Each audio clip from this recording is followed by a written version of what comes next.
My name is Sheila Iyengar, and I'm the founder and executive director of the Nagi Foundation. And the Nagi Foundation's mission is to restore the sacredness to the Native American community by uniting people and animals.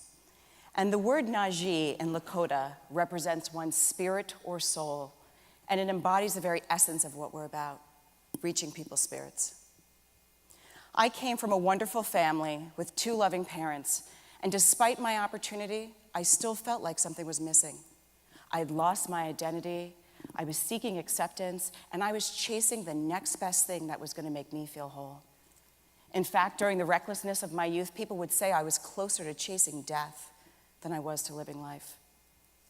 The only thing that kept me grounded was my love for animals, and in fact, I turned that love for animals into a career as a horse and dog trainer. I finally found myself 14 years ago when I connected to my Native American heritage, the part of my life that had been missing. I found myself in a spiritual ceremony on the reservation, listening to young girls share about how they had lost their identity, how they were seeking acceptance, and they were chasing the next best thing that was going to make them feel whole.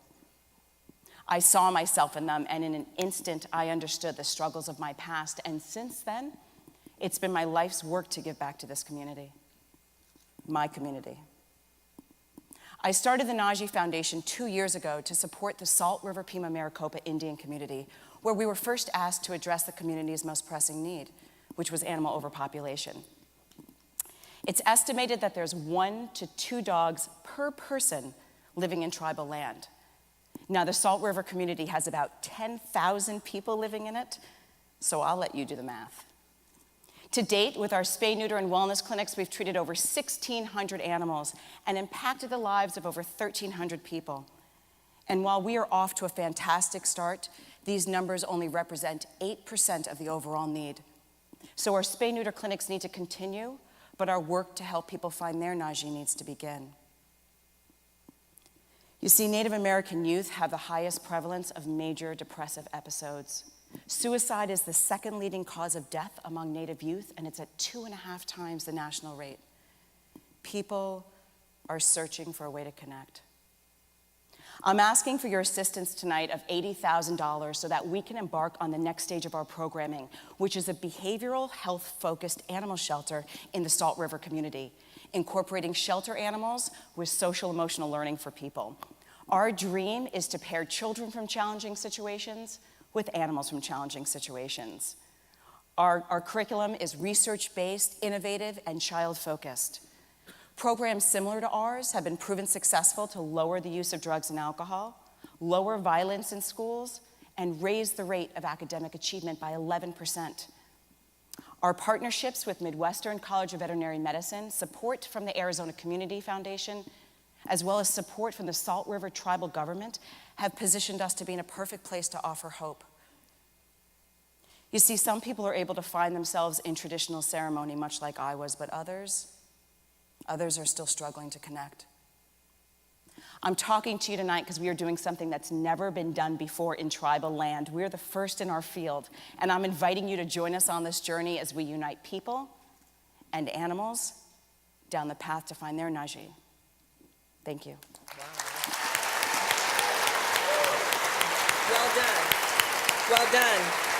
We have questions from our judges, Laura and Roberto. Sheila, thank you. I love the cultural connection connected with your mission.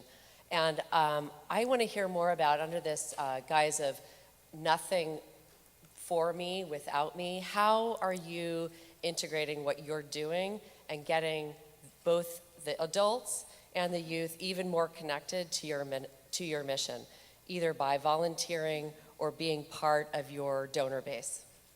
Oh, that's a great question, and we have great support from the Salt River tribal government, and so we've been able to network in the community. We've worked with the Salt River Youth Tribal Council in terms of setting up fundraising.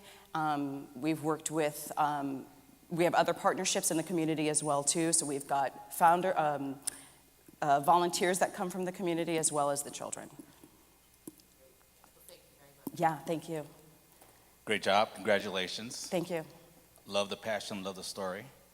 How can you go wrong with kids and animals, right? Exactly. So my question is about scale. Yeah. What are the opportunities? What's the vision? What's the strategy behind taking it to other communities? Oh, that's fantastic. And I think that's part of our vision and that's part of our strategic plan. Right now, our focus is specifically in the Salt River community. That's where we're piloting the program. We've gotten tremendous support from them. In terms of scaling the program, we obviously see this program happening in other communities in tribal land. I think the issue with animal overpopulation and needing to connect is an issue that I think everyone can relate to, but it's an issue definitely in tribal land. So after our pilot program here, we're definitely open to scaling it to other reservations. Ladies and gentlemen, Thank you. Sheila Iyengar, the Nagi Foundation.